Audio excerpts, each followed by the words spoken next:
शर्मा, आप देख रहे हैं एसपीएन 9 न्यूज। स्वागत है आपका हमारे इस खास प्रोग्राम में। प्रोग्राम की शुरुआत मैं करूंगा यशवंत सिन्हा से।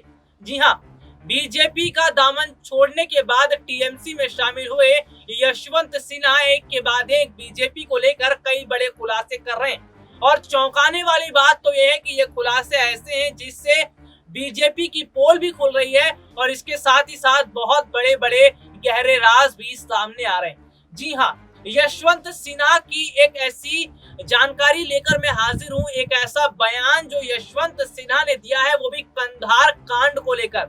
वो कंधार कांड जो पूरे देश में चर्चाओं में रहा था, जिसकी जो जानकारी थी वो देश में ही नहीं बल्कि विदेशी स्तर तक भी थी और ये पूरे अंतर्राष्ट्रीय स्तर पर सुर्खियों में रहा था। उस कंधार कांड को लेकर यशवंत सिन्हा ने क्या कहा है, इसके बारे में आपको मैं बताऊंगा, तो मेरी बातों को ध्यान से सुनिएगा, क्योंकि आज मैं आपको बता रहा हूं यशवंत सिन्हा के द्वारा दिया गया वो बयान जिसमें उन्होंने कंधार कांड को लेकर एक बहुत बड़ा खुलासा किया है। चलिए बढ़ते हैं रिपोर्ट्स की तरफ और आपको बताता हूं कंधार कांड को लेकर क्या कुछ कहा है यशवंत सिन्हा ने। दरअसल आपको बता दूं कि यशवंत सिन्हा ने तृणमूल का दामन थामने के बाद जो बयान दिया कंधार कांड को लेकर, उन्होंने दावा किया। देखिए, सिन्हा ने कहा कि ममता ने उस दौरान खुद बंधक बनने का प्रस्ताव दिया था और शर्त ये थी कि आतंकवादी सभी बंधकों को छोड़ दें।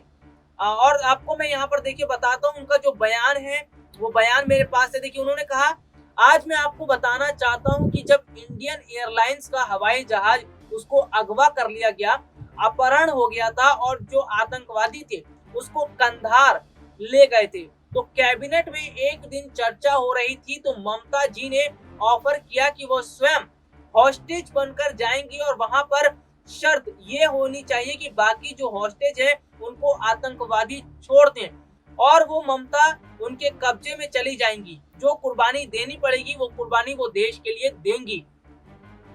यशवंत सिन्हा का बयान जब कंधार कांड हुआ था तो ममता बनर्जी ने कहा था कि जो हिंदुस्तानी हैं उनको रिहा कर दिया जाए, उसके बदले ममता बनर्जी खुद बंधक बनने के लिए तैयार हैं। सबसे बड़ा खुलासा अब तक यशवंत सिन्हा ने कंधार कांड को लेकर किया है।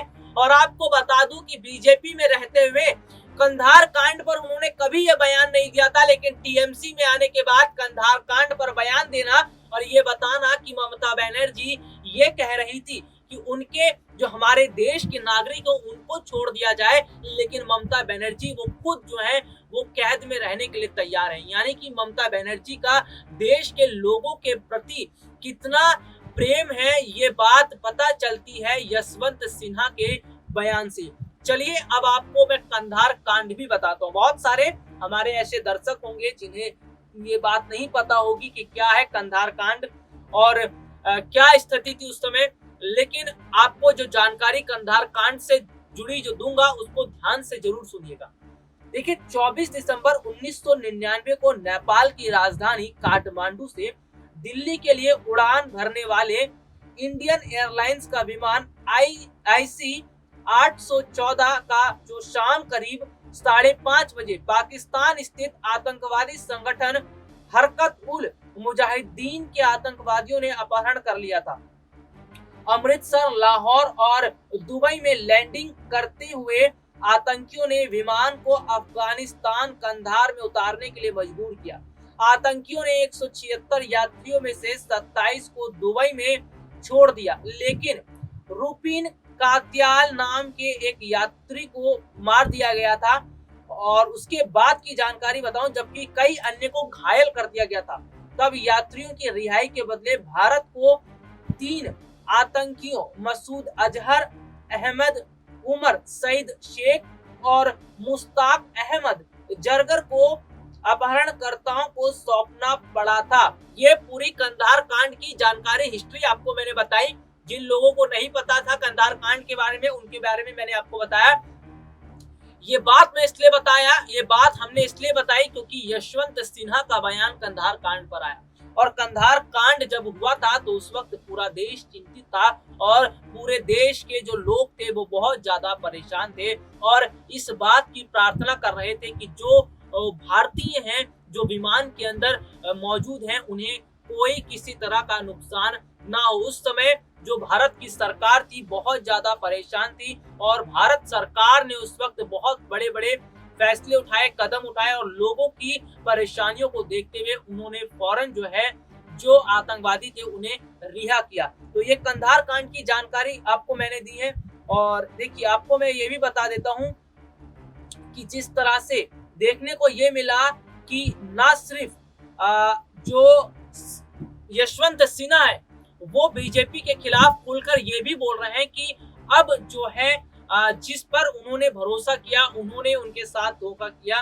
टीएमसी में शामिल होने के बाद यशवंत सिन्हा का जो बयान सामने आया उन्होंने कहा कि आज जो है जिस तरह की स्थितियां देश में बनी हुई हैं वो बहुत ही अद्भुत है और ये अद्भुत स्थितियां लोगों के लिए परेशानियों का सबक है।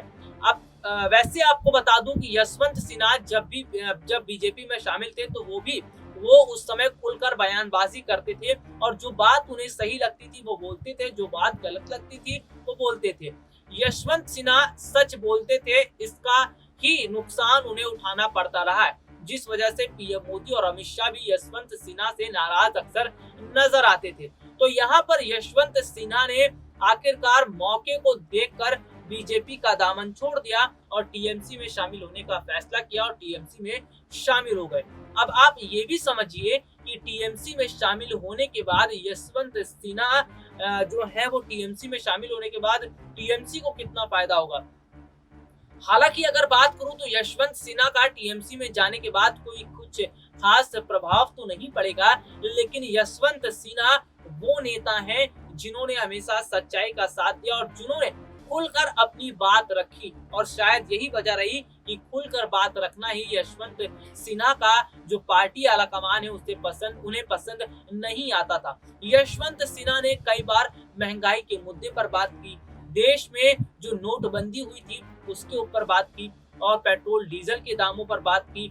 कई मामलों पर यशवंत सिन्हा ने बात की थी और कई मामलों पर उन्होंने अपनी राय रखी थी। वो जिस तरह से यशवंत सिन्हा राय रखते थे उससे बीजेपी जो पार्टी आला कमान है वो नाखुश नजर आती थी। तो कुल मिलाकर आप इसे ये समझिए कि यशवंत सिन्हा जैसे अगर बात करूं बहुत सारे ऐसे बीजेपी के नेता हैं जिन्होंने अपनी बात रखनी चाहिए, जिन्होंने अपना सच रखना चाहा, जो सच्चाई को बताना चाहते थे उनको जो है पार्टी के अंदर सम्मान नहीं दिया गया, उनके अंदर पार्टी में उनके साथ भेदभाव हुआ। दरअसल मैं यशवंत सिन्हा के अलावा अगर बात करूं शत्रुघ्न सिन्हा की, तो शत्रुघ्न सिन्हा वो बीजेपी के कद्दावर नेता थे, शुरू से बीजेपी के साथ जुड़े थे, लेकिन शत्रुघ्न सिन्हा भी बीजेपी के पार्टी लीग से हटकर बयान देते थे। दरअसल शत्रुघ्न सिन्हा जो हैं वो हमेशा सच बोलते थे और अपनी बात वो रखना चाहते थे, अपनी बात रखते भी थे और ये बात पार्टी आला कमान को पसंद नहीं आती थी